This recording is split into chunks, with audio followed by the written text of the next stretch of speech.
এবার আপনাদেরকে দেখাচ্ছি একজন হাউস ওয়াইফ, যে আজ থেকে 2 বছর 1.5 বছর আগে 2 বছর আগে ঢাকা শহরে আসছে তার গ্রাম থেকে। অনেক স্বপ্ন নিয়ে আসছে এবং সে গার্মেন্টসে চাকরি করছে কিছুদিন, 1 মাসের মতো করে সে ছেড়ে দিছে।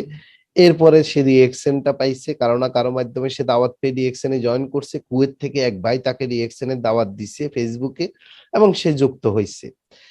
শুধু মোবাইল, ইন্টারনেট এবং জুম মিটিং গুলোতে থেকে সে ফেসবুকটাকে কাজে লাগিয়ে এই যে Selina Akter senior star diamond position achieve করছে, তার জুন মাসের ইনকামটা আমি আপনাদেরকে দেখাচ্ছি। International statement for the month of June 2022। সে কোথায়? একজন হাউস ওয়াইফ কোথায় থাকে? ঘরে থাকে। সে কি করে? রান্না বান্নার কাজ করে, তার ছেলে সন্তানদেরকে দেখে। তো হাউস ওয়াইফের আবার কি করবে? যখন পাসপোর্ট করতে যান তো জিজ্ঞেস করে আপনার প্রফেশন কি? House wife. মানে আপনার কোনো কর্ম নাই। অনেক শিক্ষিত মহিলা আছে, আমরা তাদেরকে সম্মান করি, কিন্তু কোনো আইডেন্টিটি নেই, কোনো পরিচয় নেই। তার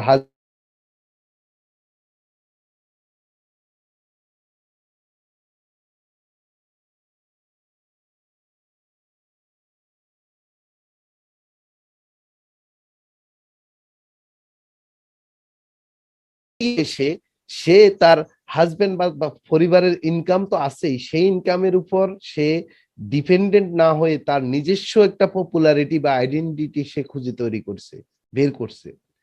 দেখেন, জুন মাসে তার income local bonus of Bangladesh থেকে 15,600 টাকা, গ্রুপ বোনাস, ডেভেলপমেন্ট বোনাস 11,385 টাকা, লিডারশিপ বোনাস হলো 7,983 টাকা। একজন হাউস ওয়াইফ ভাই, একজন house wife international bonus of Malaysia.